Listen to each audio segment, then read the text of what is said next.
Welcome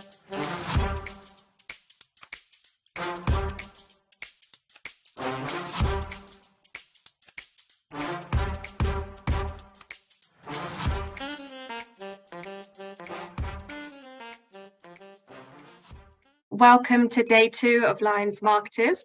We have a really interesting session lined up for you today, so I hope you have your pens at the ready, because I think there's going to be lots of insights, lots of takeaways in today's workshop.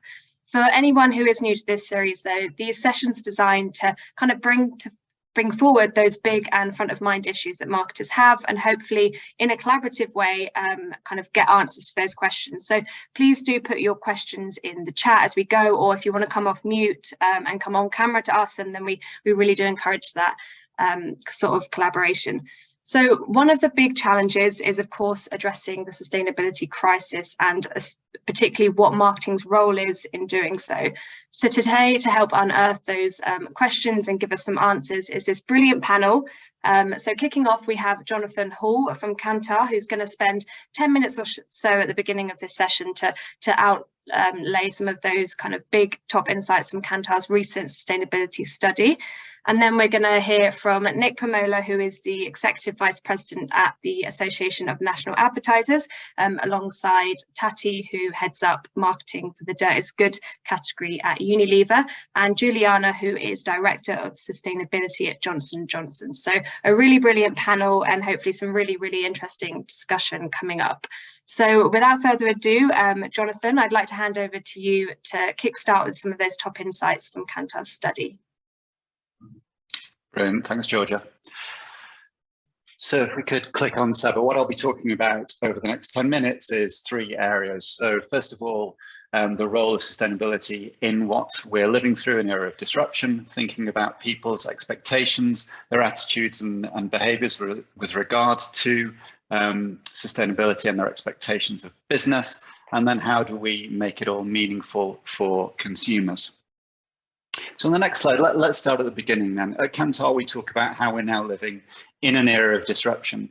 And to sum it up, disruptions are the new normal. That's to say that discontinuities will be a feature of the marketplace, not the exception. And of course, we've all seen all of the micro and macro data which points to this. And this has all happened since 2008, since the financial crisis. Up to that point, economists identified an era which they called the Great Moderation, but now that moderation is significantly in the rear-view mirror. And the greatest disruptor of them all, climate change, is coming towards us at great speed, with all of its associated environmental and social disruption. So what we think of today as sustainability is quickly going to become business as usual. And that's why on the next slide, Mark Carney, the former governor of the Bank of England and the Bank of Canada, talks about how if some companies and industries fail to adjust to this new world, they will fail to exist. Now then, if we look at the pressures on corporations, on the next slide, what we see is some data from Kantar's Global Monitor, and we see there that 79% of people globally hold large corporates responsible for our environmental challenges. And then on the next slide, what we talk about here is employees. So this is data from 2 different surveys, GlobeScan on the one hand, Deloitte on the other. Up to 75% of millennials, 77% of Gen Zers as employees wanting to work for organizations whose values align with their own. But it's not just consumers and citizens. What we see on the next slide is the finance community as well, putting pressure on corporations. So Morgan Stanley, here, the managing director of capital markets, saying ESG has a material impact upon how businesses are perceived in the marketplace, and critically, their ability to access capital. S&P Global, of course, the rating agency, talking about how the intensity of ESG factors is increasing. And this is notwithstanding the really recent concerns around ESG funds, which will in turn strengthen ESG fund management. And then on the next slide, what we see is now that at least 70% of the global economy are legally committed to carbon neutrality. So the government and the regulatory levers that it can pull are starting to see an opening there and a political license to operate. So no surprises then. on the next slide that we see in the global Accenture, and sorry, one slide back, Saba, on the United Nations Global Compact survey. Nearly 100% of CEOs believing sustainability is critical to their company's future success. And then just finally in this opening section, Kantar, I suspect you're familiar with the Kantar's Brand Z Index. So on the next slide, what you see is how, when brands do get it right, there is demonstrable commercial value to be had. So Kantar launched this year our Brand Z Sustainability Index. And what we see is that those brands that rate highly on our Brand Z Sustainability Index grew brand value by 31% last year versus 2021, ahead even of the Brand Z top 100 most valuable global brands. Now, what I want to cover in the next section is, if that's the broad stakeholder context, let's take a look at the consumer view just for the next few minutes. And what we see on the next slide is how data, you'll have seen this sort of data already, but this is global data, 32 countries, over 30,000 people. People are actively engaging with sustainability. So, for example, 54% saying they pay a lot of attention to social and environmental issues, 47% prepared to invest their time and money. And on the next slide, what you see is data from our global issues barometer, because if you're wondering if these concerns are going to hold up during the various crises we're going through, the cost of living crisis, energy crisis, we've been through COVID, the message is clear. Environmental and social issues are deeply entrenched concerns now. And in the latest wave of this work, they occupy the numbers 2 and 3 in terms of issues that people feel need to be solved. And on the next slide, what you see is that this is especially the case for younger cohorts. So this is from Kantar's Global Monitor. 2 questions here. I consider myself an environmentalist, and buying sustainable products or choosing environmentally and socially conscious services shows others who I am and what I believe in. And you have younger millennials leading the way here, and 64 and 58% agreeing with those sentiments, and Gen Z coming in quickly behind. And on the next slide, we believe this is absolutely crucial, and crucial to us as marketeers. It's a game changer, because if you look at the last 120 years, there's only been one previous generational shift of this of this level. It was when we shifted from institutionalism to individualism in the wake, obviously, of the Second World War, driven by baby boomers. And that was obviously latched onto by brands like Harley Davidson and typically and Levi's. Now we're going through the second shift, the second biggest shift of the last 120 years, and that is led by younger millennials, driven by Gen Zers. Obviously, these are now the biggest cohorts we've ever seen, shifting from individualism to a greater sense of sustainability and what we call community or communalism. So that's the context.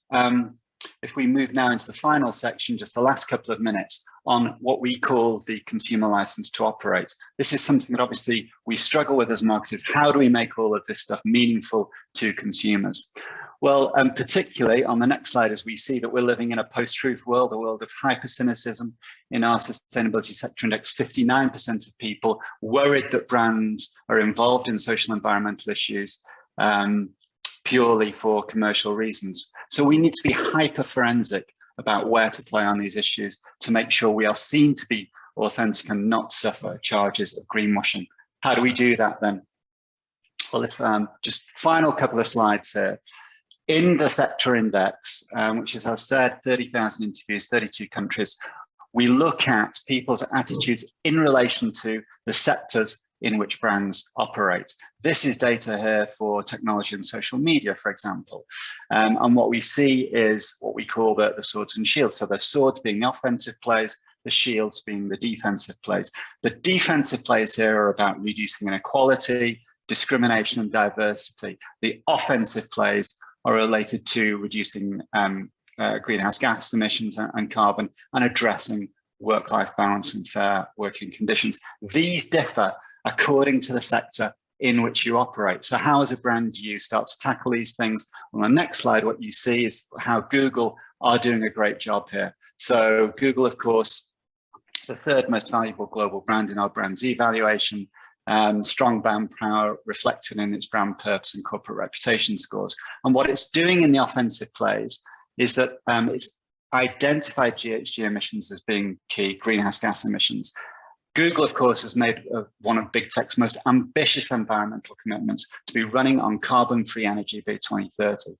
And from a consumer perspective, they've enabled people to make small, everyday changes by providing tools to help us make choices that limit or reduce our carbon footprint.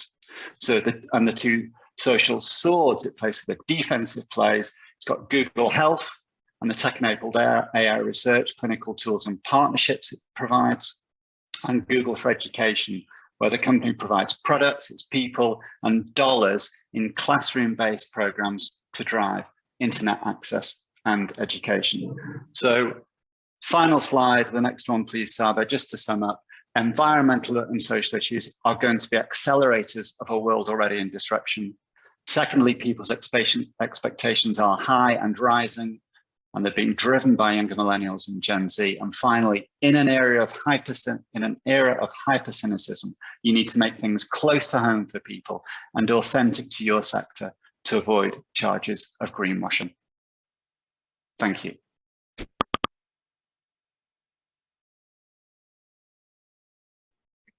Thank you, Jonathan. Really interesting. So I think now we will hand over to the panel. So Nick, if you're still with us, and Tati and Juliana, we can spotlight everybody. Saba and Nick, over to you.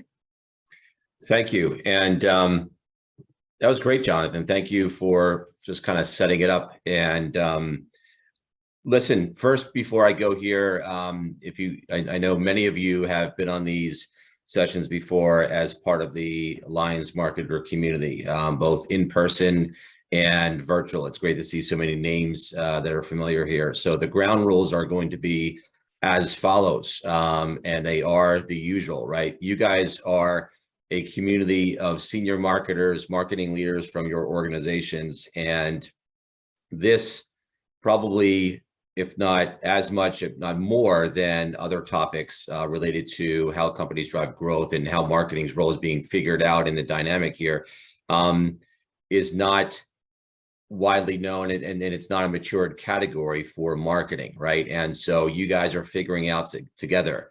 Otherwise, this could have been a nice white paper and we'd have emailed it to you and you would have put it on your desk and maybe printed it out, and that would have been great. And there it is. But this is not that, because the white paper hasn't been written yet. So the solutions haven't been vetted, and you're still learning from each other. So you need to look at this panel as, you know, Tata and Juliana are simply going first, right? They don't have the answers that are sort of, you know, from the mountaintop and are on the tablets yet, because that maturity from an organizational standpoint hasn't happened. What we want to get to is the lessons learned, the things they've tried and been successful at, things they've tried and have maybe not been so successful at. And when I say they're going first, we need your participation, and we're going to ask that you participate through the chat, and or, you know, raise your hand and I'll simply call on you. Everyone here is sort of in the same boat as we're all going up this or going through this journey together. And it's a learning opportunity here. So let's make the most out of the time we have together. So having said all that, you know, I think here as an industry, we've accelerated. Oh my gosh, have we accelerated the way marketing is looked at, and the progress marketing is made or advertising is made in this category as an industry. Whereas just a few years ago, we were like, you know, what do we do? That's not our job. That's facilities job. That's the operations job. And so, you know, our job is to maybe talk about what we're doing and position it in an authentic way, but we don't have much of a role in that. And boy, were we really just naive and immature in thinking that. And today we're going to get into just how, you know, marketing is a really force for growth in this in this area. So having said that, we've got Juliana and Tata, whose companies, I don't know, could you be more competitive with each other from a corporate standpoint, right? And I think we have a lot of folks in the same categories here, you know, on the line. And that's great because it's tossed out the window when it comes to this category. This category, I think we're still, as a marketing community, we're still in this sort of pre-competitive environment where, you know, you need to help each other. We need to help each other through the insights that we exchange. And so there's going to be a lot of generosity and sharing, a lot of candor. We look from the entirety of the group. So as these guys are answering questions, just feel free to put your answers in the chat and what you've learned. And like I said, if you have any questions, we're going to come right to you and just get right into it. So that's the ground rules. Here we go. I'm going to go to Juliana first with respect to just what we've been hearing. And again, it's a lot of like, we've been hearing is a lot of talk. And we don't want to have a lot of there's not a lot of folks who we were able to go out to say, how, over the past few years, how's your company been doing this? Because there just aren't a lot of companies who've been doing it in the marketing standpoint for the last few years. So it's great you guys are here, and I know we found you agreed to do this. But Juliana, how have you, I guess, so far tapped into sustainability to drive growth for the business? Well, thanks, team. Thanks, Nick, for the opportunity to be here today. I'm super excited to be sharing the forum with all of you. Tati, I think, are you a fellow Brazilian? So there might be 2 Brazilians on the panel. You guys didn't even know that. So excited because I agree with you, just setting up the context. It's really important because this is a pretty competitive space. We will not finish this race as humanity if we're not sharing. So I love that tone and manner. And I will come also with the beauty and the gory of the journey. I would say, for starters, I'm going to share a little anecdote just to set the tone. We were in a meeting, and it's a very typical meeting that happens with marketers where people were talking about the GP implications of doing more sustainable packaging or more sustainable raw materials. And people are like, oh, we can't afford that. And I have a very facetious friend, and he says, I have a great idea. How about we put some child labor in this? And obviously, everybody cringed. I hope you cringed, right? Because in 2022, that is not a business practice, right? But imagine 200 years ago, putting child labor was a business practice until regulation came and so on and so forth. So imagine 200 years from now, which I have faith that we'll be here, right? Not us, but our generations will be here, that they will look at us and say, oh my gosh, they are putting the environment at play, which is the equivalent cringe-worthy feeling that we got with child labor, right? That we would never think about doing that today. 100 and 200 years from now, they're going to be in that space. That's my wish. So what that means is that we need to understand sustainability as a new quality standard. That's the new way of doing it. It's not an option. There's no debate about how are we going to do this. This is just embedded in it. So when we talk about growth, really the unlock has come for us on a couple of fronts, right? Reimagining our products, making them with better packaging, lighter packaging, advanced packaging, right? And raw materials that are greener, lower carbon, and doing that, chasing the big elephants in the room, right? The big volume that we have, the big Listerine bottles or the big Johnson Baby bottles. So doing our products better and doing them, looking at refills and no water or low water formats, concentrates, which we can talk a little bit about the consumer maturity. The second piece that we have really looked was around the end-to-end, really bringing the end-to-end, and marketers talk about that, teams talk about that, but really bringing the delivery, the supply chain, the external manufacturing, people in the room up front so that you can understand and really think about this from end to end. I'll give you a quick example. We tried 2 pouches, 2 forms of refill. We did an Aveeno pouch and we did a milk carton type of refill for our baby Johnson's products. And when we looked at it, both had savings in terms of material, in terms of plastic material. They both delivered the experience that consumers wanted. But when you looked at it end to end, the milk carton was extremely efficient in packing and therefore the distribution and warehousing. And overall, the impact, the carbon impact was lower, much lower than the refills that came in a looser pouch. So that type of thinking and end-to-end really has allowed us to unlock extra GPs, more efficiencies, and also better gains for the planet. Nice. I'll go over to thank you, Juliana. You kind of covered seems like a journey there of evolution. So I'm going to go back to that in a minute. But Tati, how about yourself at Unilever? Hi guys. First of all, let me just clarify that even though, of course, I work for Unilever, I specifically working with laundry detergents. So I had Dirt is Good. So just in case people wonder why we will always talk about washing clothes, okay? Just in case people have any doubt. And Dirt is Good is actually a collective of brands. I'm not so sure where people here in this panel are from, but Dirt is Good is Omo in Brazil, Vietnam, China, Turkey, Surf Excel in India, or another case, for instance, would be Persil in the UK. So it's a collective of brands under the same brand communication idea, Dirt is Good. So just to contextualize. And after Tide is the second largest laundry business in the world, just in case there are some Americans, I'll clarify after Tide, though I still want to get there, number one. Now, context set, what I wanted to say is there are two important things that I've noticed I needed to do to transform Dirt is Good. There is one aspect, as Juliana was saying, in terms of transforming the product and the products and the mixes.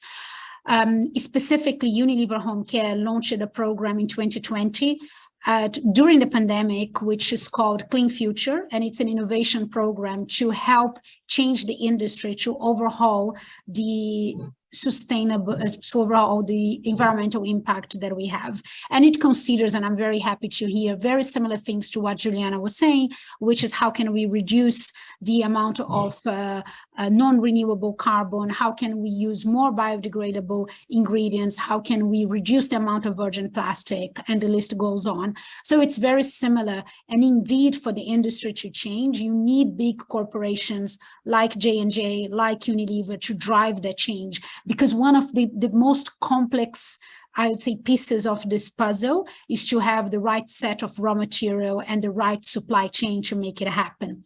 Having said that, another very important angle, since we are also tapping into brands, is a brand communication idea that is actually authentic enough for you to start talking about sustainability. Because from one way or another, I believe, and Nick, you were alluding to that in terms of how mature or not sustainability is, but sooner or later, it will become a sort of like table stake. So consumers just expect that every bottle that you get has to recycle. It's a given. They just expect it. They don't even read it anymore, or they expect that ingredients will be biodegradable. Of course, there are so many misleading claims as well out there. But what I've noticed is we needed to speak about sustainability in a very authentic way. So the story that I want to tell, to complement what Juliana was saying, is a bit on the branding side. So Dirt is Good, for the ones who know the brand, is a brand communication idea built on a beautiful and fundamental human dilemma, which is how much to protect our children and how much freedom we give them to experience the world, learn, develop, and ultimately unleash their potential. So that's this whole idea that you use the power of getting dirty, of going outside to do something good for you. So this idea was developed 25 years ago. I can take no credit, but I adore the idea. It's one of the most successful, I have to say, BCIs from the world. But what we've noticed is how could we evolve that communication in a way that would feel more sustainable, more authentic? And what we've noticed is parents nowadays, it has a lot to do with what Jonathan was saying, feel very overwhelmed. In fact, we know that only 1 in 4 feels optimistic about the world that their children will inherit. And kids themselves are very anxious because I don't know who has kids or not and would relate to that, but kids nowadays, obviously, even the youngest ones, they have access to a vast amount of information. So they started to feel anxious about what is happening in the world. I still remember, for instance, that my son, who is now 10, a few years ago asked me, Mama, can we go to Australia? And I was like, oh my God, Australia is expensive and far, but why? And he was like, because I want to dive in the coral reef, the Great Barrier Reef.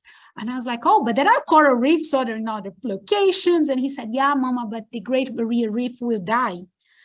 And he was 7. When I was 7, I had no idea about what would happen to the world, but I saw his anxiety, like he saw this somewhere in a documentary, and he suddenly wanted to see that before it would die, which is obviously for a child well, he was 7, as I just said, creates a lot of anxiety. So basically, we then look at this changing society, both from parents and children, and we evolved Dirt is Good to say that dirt is a force for good. So instead of only showing kids going outside and self-developing, or in a way just being better kids, we were showing how can kids actually contribute to a better world by getting dirty.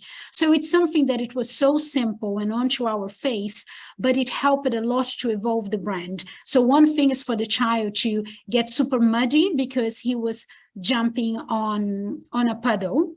He's self-developing, developing his creativity, however we want to say it. The other thing is the same sort of stain, mud, but from planting a tree. So that's the shift that we've made. We still talk about dirt being good, but dirt also being a force for good. So just to say that I think it's a combination of the two things. It's about how we transform the industry, but how we transform and evolve the brands that we look after to make sure that they are also more relevant to the society we live in. So love that. Love the force for good and for growth, which is the tie-in here. You have to have the growth to do the good, I guess, or one hopefully is driving the other. And it looks like both of you have kind of laid out like nothing I heard, and this is just a difference in the industry, right? Nothing I heard from you guys was this is a sort of a do-good CSR charity initiative. It's a corporate thing that we all have to buy into. This is like business strategies that are grounded in sustainable innovation, really, from a product innovation and how you communicate and connect with consumers in a completely different and different way and more insightful way. So let me just kind of stay there. I'll flip over to Juliana, but I'm going to ask both of you, Tati and Juliana,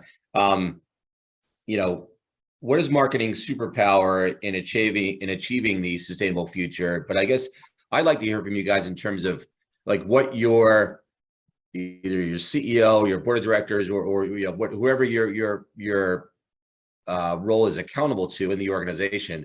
What is their expectation of the marketing function in sustainability? And then sort of layer on there, because I think we have a lot of industries on this represented on this call, and not everyone is, if you guys are like a 7 out of 10 in terms of like where your maturity level is, I know there are some here who are maybe like a 2 out of 10 or a 3 out of 10. So how is the role of marketing and its role in sustainability, how has that maybe evolved over the last few years? Sure. So I think first of all, nobody's at a 10 in this space. The whole world is trying to figure it out, right? So let's and hopefully the goalpost keeps going, because we have a long way to go to catch up. That's it. So don't be intimidated. Everybody starts somewhere, right? Yeah. And we've been climbing the maturity curve really fast. So that's also, there's hope there. And spaces like this help us do that. So don't get intimidated. Don't get overwhelmed. I would say we learned in this space from lessons in the past. When we, like 10, 20, 15 years ago, we had multicultural marketing. It was a separate team. So the marketer said, well, we have regular marketing, and we had multicultural marketing. Or we had regular marketing and digital marketing. It was kind of siloed, right? And we said, that doesn't work, because then it's somebody else's job to think through that lens, when the reality, as I just stated to you, sustainable is a new quality standard. It's everybody's job. I would be hard pressed to point somebody in any org chart, in any function, that sustainability does not cross their desk, right? Like it's everybody's job. It's like quality, right? Everybody's responsible for it one way or another. So in terms of the marketing, though, the marketing carries the voice of the consumer, right? The marketer oftentimes is the one that's representing the voice of the consumer. And the consumer in this space is learning fast. It's battling greenwashing. It's battling too much information. I think, Tati, the anxiety is real, right? People they want to do the right thing. They don't know how to do the right thing. They don't know how to shop for the right thing. So I think the marketer can be really a leader here in bringing that voice forward. and understanding that's a journey. I'll explain to you something. For example, I am a mom that composts. I'm an early adopter of sustainability stuff, right? I really tried my best. And I went on and I wanted to get solid bars, shampoo solid bars, right? We internally didn't launch one. So I went and bought Love, Beauty, and Planet from our colleagues here, from Tati's team, right? So I bought Love, Beauty, and Planet. I loved it. It was great. But I kept looking for others, for longer hair for my daughter. I wasn't quite conditioning that I wanted. So I kept on trying. But I realized that these solid bars are not being adopted by everybody everywhere. And why? Right? Because there is a maturity curve of behavior. So the further you push that behavior change for the consumer, the further you are from the category prototype, the harder it is, right? So when I say category prototype, what is a category prototype of shampoo? Shampoo that comes in a bottle. So if I give you a concentrate, that's already one step away from that prototype. If I give you a solid bar, that's a few steps away. So how do we collectively as marketers have enough, trial and error, incubation of ideas so that we can start bringing learning so that we can help consumers graduate from the maturity curve? We can say, I don't want to sound terrorist, but I think in some categories, you can predict that the scarcity of water is going to force that inflection a little faster, right? So how do we help the consumer have a pleasant experience with a new form and establish that as a new category prototype? So I think the power of the power of the marketer is the power of the marketer always, of really representing the voice of the consumer, but understanding where the consumer is versus where the consumer is going to be and form a glide path to get there. Listen, I've been in, I don't know, it feels like hundreds of conversations where the topic of consumer, and sustainability has come up, but I love the way you just put it, Juliana, which is the role of marketing is the same role of marketing that has always been the role of marketing. It's the voice of the consumer. So I love that, and it just kind of applying it to this. Tati, same question over to you. Just what are the expectations of marketing's superpower to play in this dynamic, and then how has that maybe evolved over the past few years, just as you've been there? So to avoid, of course, repeating what Juliana said and actually building on, I think there are two interesting aspects of it. I fully agree that marketing stays marketing. And if there is one important aspect that we can bring to the table is behavior change, because obviously I always think about more sustainable products in two different ways. There are things that we have to do. So packs which don't have plastic. So for instance, for the ones living in France, you can actually buy Skip, another Dirt is Good brand, Skip capsules in a cardboard box. So we were the first mainstream brand to launch capsules in cardboard boxes. That is something that we have the responsibility to do. For consumers, it's not changing anything. Instead of buying a plastic tub, they buy a cardboard box. That's it. So minimum behavior change.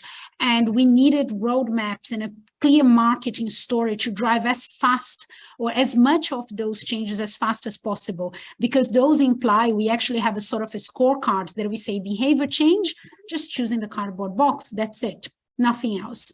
But there are obviously things that would have also a much more positive impact to the planet and to the recession context that we have, which someone also posted in the chat, which is, for instance, washing your clothes in quick wash cycles, cold washes, so a lower temperature and quick washes.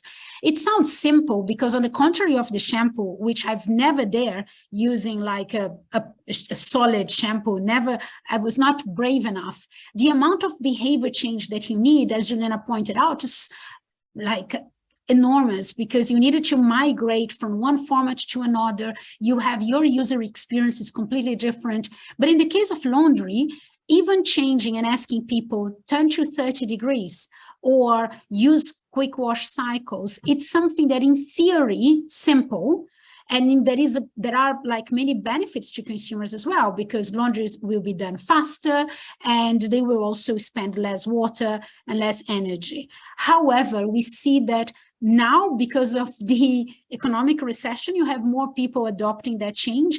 But for a pure sustainability reason, we faced so many hurdles trying to convince people that they could do it. And obviously they would do it on account of having a good product, because their first and foremost concern is it going to clean? Is it going to really remove stains? And to be honest, I don't think that any consumer needs to self-sacrifice when buying like more sustainable products or having a more sustainable behavior. Neither they have to pay for our industry inability to make sustainable raw materials or manufacturing processes, among others, cheaper. So no one has to self-sacrifice because of our mistakes in the past. So that's why I think we needed to look at marketing as a very important tool and way to drive behavior change internally for the things that are easier, I have to say, to do, and externally as well. Thank you. That's it's so consistent with what we're hearing, just kind of broadly, and thank you for that. Great insights. And speaking of it broadly, I think there's, you know, again, for the sake of the folks maybe in financial services or healthcare, or I see auto here. Jonathan, what are you seeing from a more of a category standpoint, or not category, a broader standpoint that's more representative of marketing in general?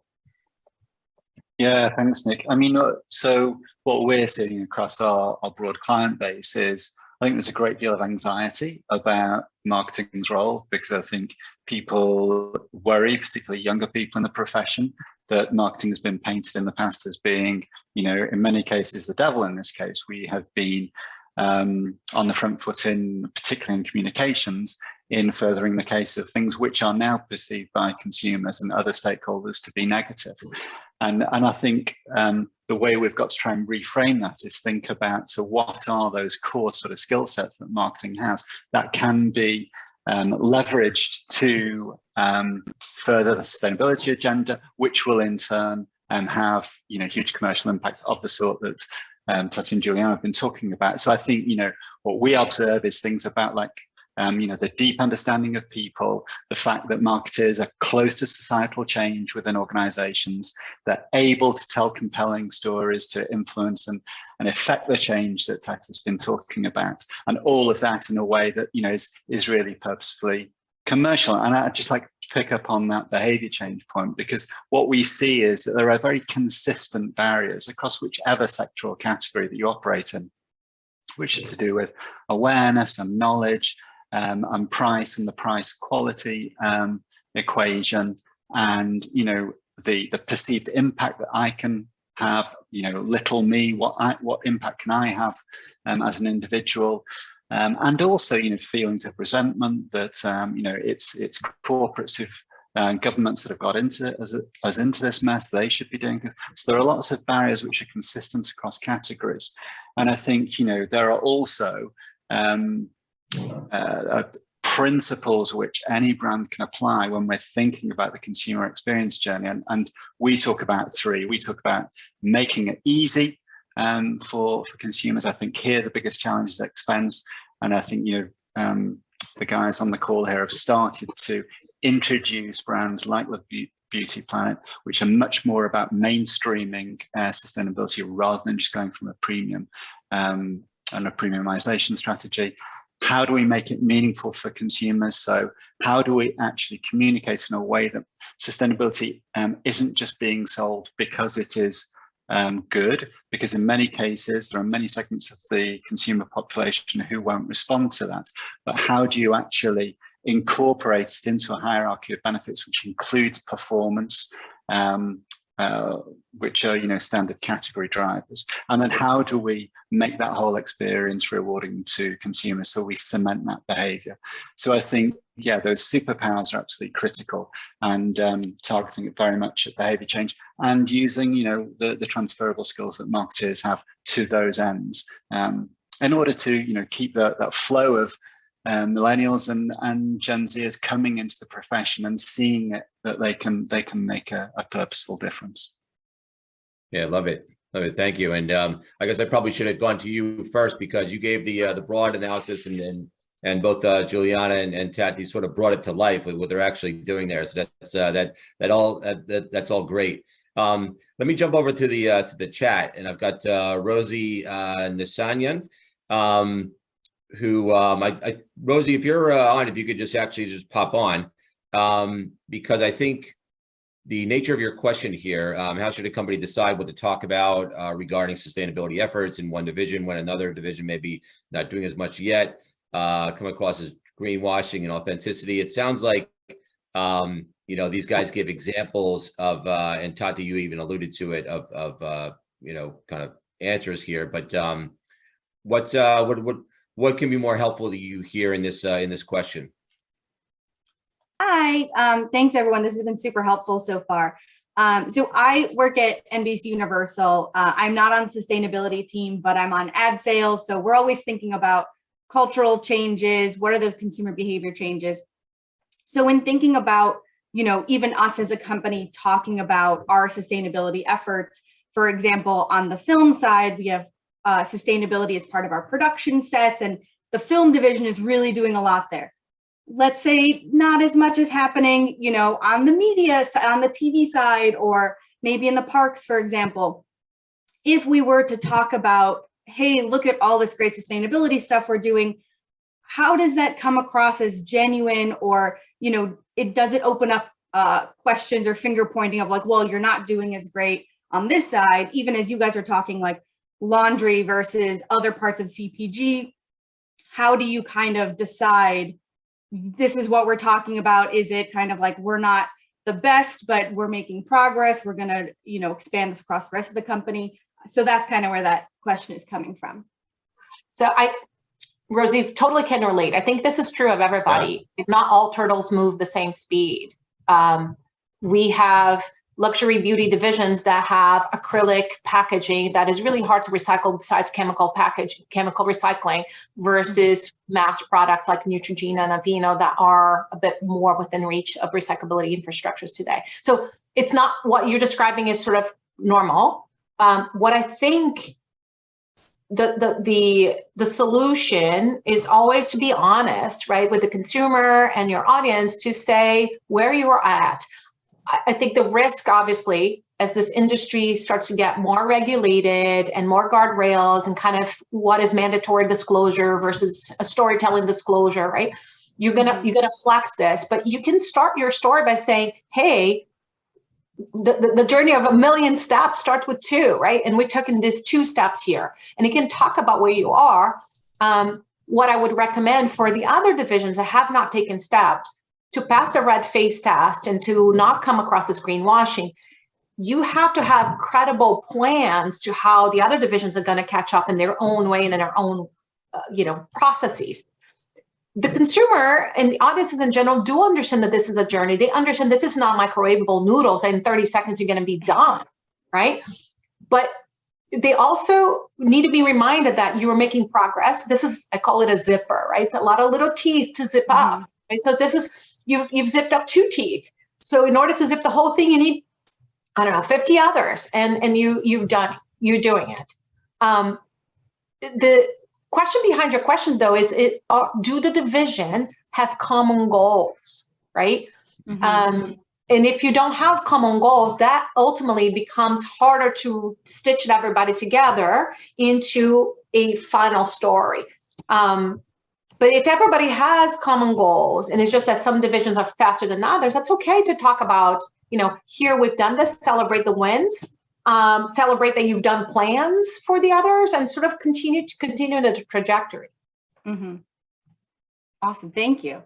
You're welcome. Tati, anything to add to that? No, just 2 points, simply to add are, one, absolutely consumers appreciate that it's a journey, at least from my experience in Dirt is Good. So obviously you will always have consumers who want more, obviously, and it's okay because they push us forward. So for instance, when we 2.5 years ago, when we launched the new Dirt is Good packs with 50% recyclable packaging, PCR, many consumers celebrated. Yes, that's awesome. But then there were some consumers saying, why only 50%? Why not 100? And it's a fair question. Why not 100? And we couldn't put 100 because there was no availability of that raw material for us to put 100.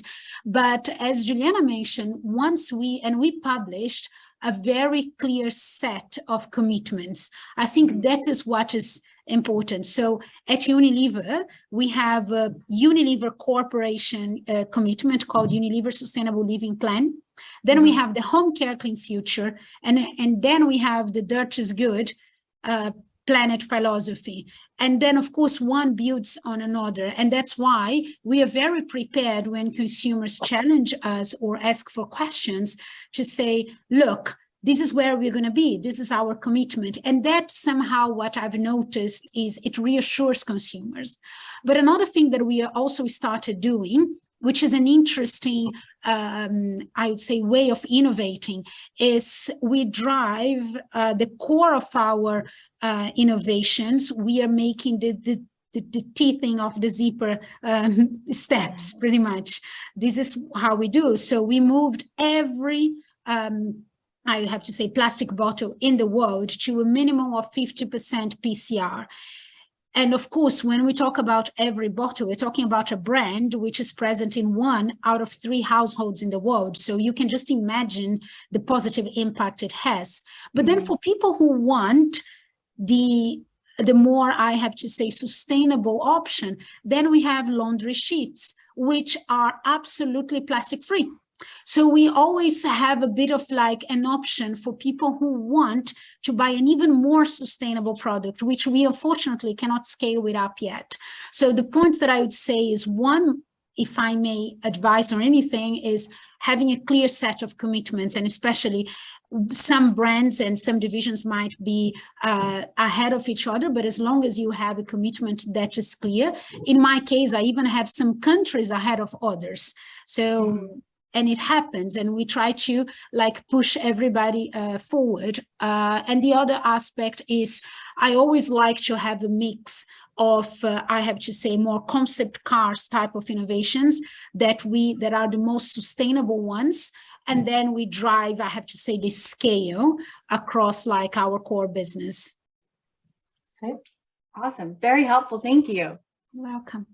Thank you. And I think that that goes to the question that Candace is asking here, which is the $1 million question, the intent to action, the intent versus action gap, right, in the consumers. And I know we've all sort of, had to address this in maybe different ways. But Candace, if you're on, if you could just bring this to life a little bit in terms of what you're dealing with here.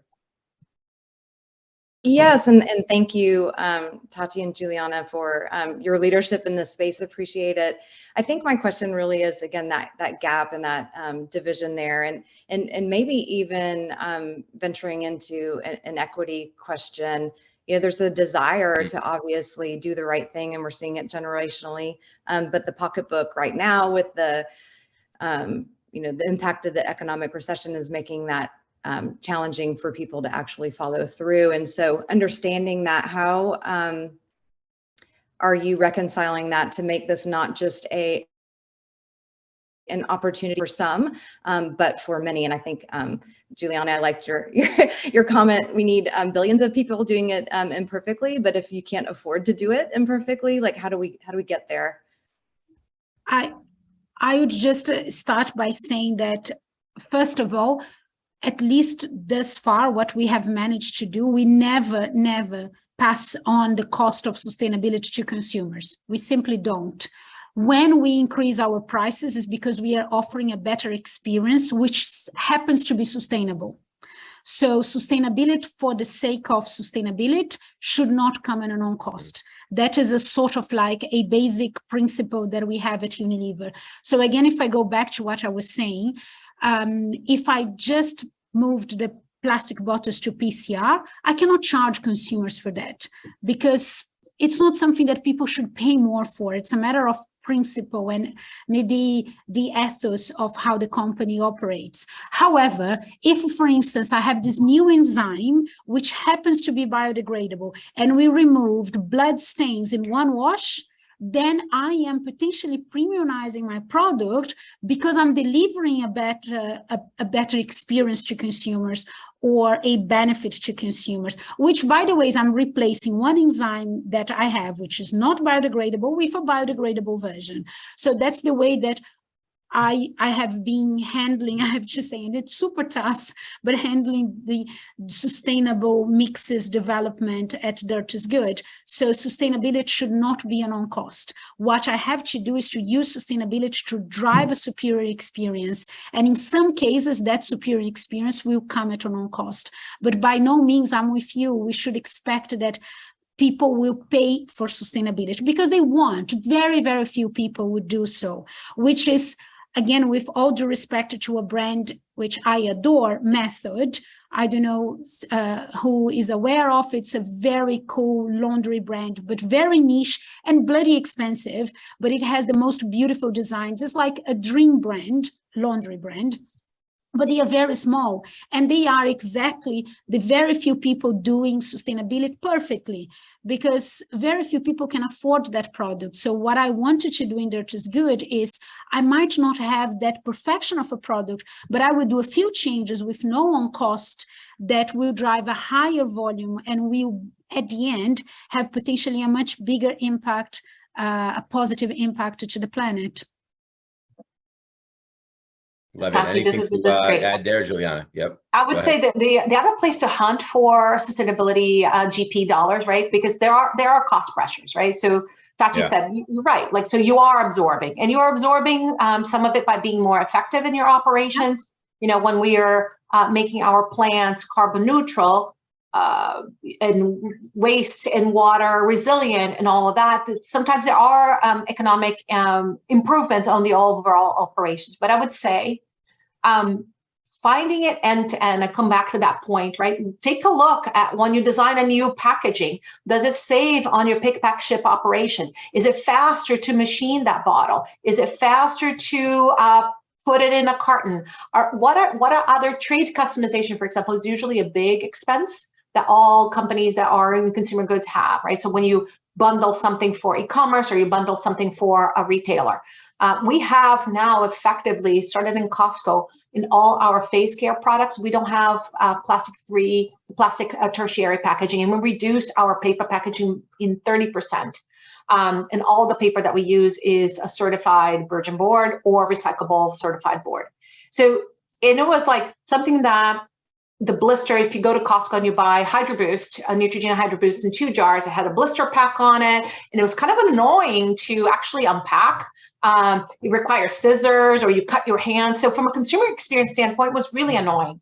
And we were able to get that blister removed, design the carton, less material, better shelving experience, better consumer actually unpacking experience, and saved us $1 or $2 and saved Costco $1 or $2. So it was a total win-win-win. But if you don't look at it end to end, and if you as a marketer don't begin with the end in mind, you will not going to unlock these things. So that bringing the trade customization team onto your desk, bringing the logistics team, really, I know we were COVID, many people didn't visit plants. Go visit a plant. Go understand how the product is machined and how it is, because you might then understand the choices that you are making that they can impact negatively or positively your total output. So don't look at the GP just at the cost of goods. Look at your GP in the entire operation.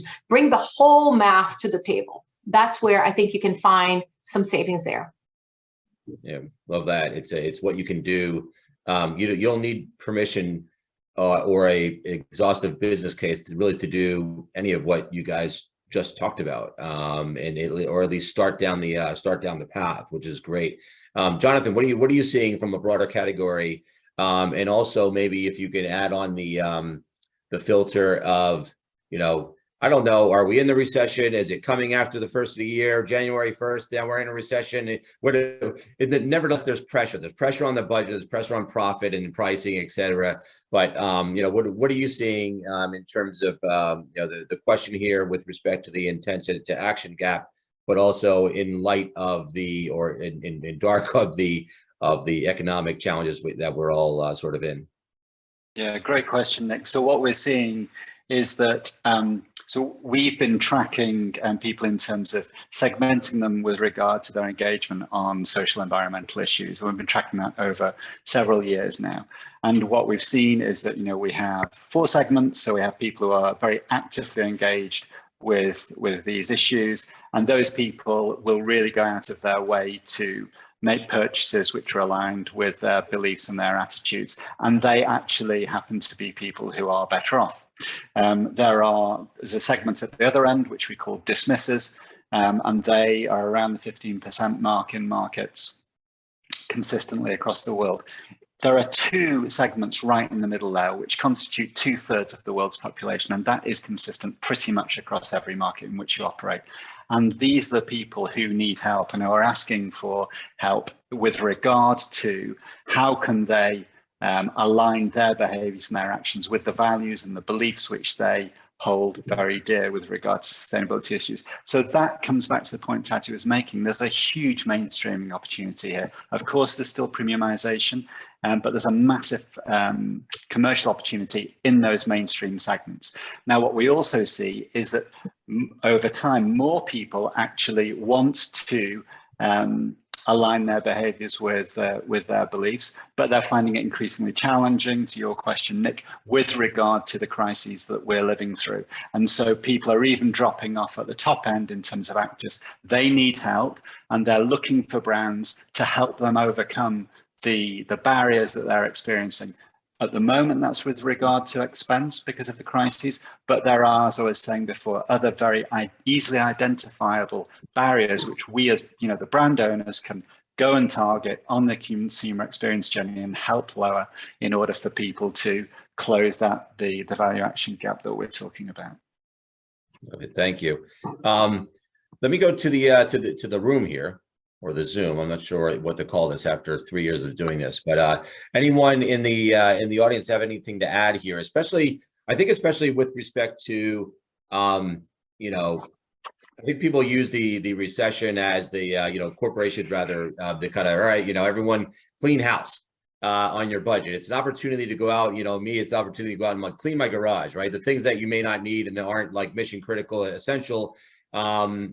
And 'tis the season, right? Everyone's looking at budgets. Has anyone had to defend what they're doing around sustainability or been asked to directly to reduce whatever that is from a resource and budget standpoint? I'm going to throw that out to anyone in the group here. And then, of course, what was your response, if at all?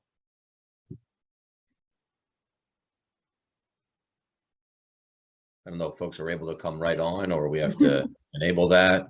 I don't know.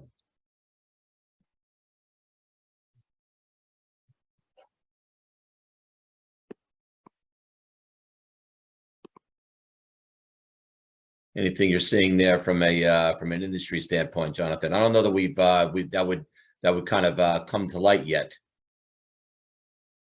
Sorry, Nick, you cut out for me there. Could you just repeat that? Yeah, I don't know if you're seeing anything from a category standpoint. It doesn't seem that that anything would be coming to light yet, because I don't know that actual budgets are fully formalized in this category. To Juliana's point and Tati's point, it's like it's part of everything that you do. So I guess it's a good thing if there's not like a real sustainability budget over here that could be chopped or added to. Who knows?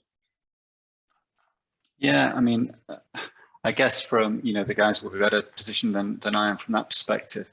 I think that just coming back to this point about the challenge that we have as major corporations is that when we have that sort of opportunity that I was describing before, there are lots of Achilles heels. There are lots of opportunities for new startup brands to come in and start stealing the share that is arguably rightfully those are major corporations. So we will see that happening. We'll see new business models emerging. And this, I think, comes back to what marketeers are so great at. It's about imagining those future visions and those future opportunities. And yeah, we need to watch out, because there will be new startups coming through who will see the opportunities that are being left by corporations. So yeah, I mean, I think there's a great challenge and a great opportunity there. So thank you. I was going to add something here about to be Jonathan, like the marketers can absolutely be a power to bring that outside in, also to the finance organization or to the powers to be. I think the way I use it here, and not wanting to talk jargon, but scope 3, right? When a Walmart comes to us and ask, hey, J&J, what's your footprint? People don't understand, right? When you speak scope 3, people think you're like the Snoopy teacher, wah, wah, wah. Nobody understands jargon, right? They tune out. But when I actually spend time with the marketers to explain, hey, you know what? You can get better shelving. You can get better actually payment terms if you start partnering with the retailers to disclose on your information, and you have better footprinting of your greenhouse gases. That's going to be better business for us. And we then went after some use cases. So for example, Target Clean, right? It's a great program that Target has. And we had a few SKUs on Neutrogena that weren't making Target Clean because we didn't disclose the fragrance, like the fragrance was a big box. And so we worked with our fragrance house to actually disclose the ingredients on the fragrance and showed then to Target that the fragrance that we used was copacetic with their Target Clean list, right? It was a clean fragrance, for lack of a better word. And so we got 23 SKUs to be listed on Target Clean in addition to whatever we had. We didn't touch the product. We didn't do anything. We didn't reformulate. We simply disclosed information that was compliant, right? So by showing this and showing that you can partner with the retailer, whether it's on disclosing and getting better payment terms or being a preferred partner on sustainability, that usually gets the business attention. So using the carrot and the stick has been really good for us. Mm-hmm. And I would just add that sometimes, I know you're talking specifically about investment and budgets, but sometimes also, I know we've been giving a lot of like beautiful examples and a wonderful journey, but I spoke about the change from plastic tubs to cardboard boxes in laundry capsules or pods, as they are known in the US. I have to co-develop a better plastic tub and a cardboard box for 1.5 years because no one would allow me to abandon the evolution of plastic tubs because there was a lot of like concern on, is it even possible? Will P&G ever launch a cardboard box? Yes, they did, by the way. But what I wanted to say is there is, I'm trying to say that the journey is not an easy one because sometimes you face hurdles with consumers.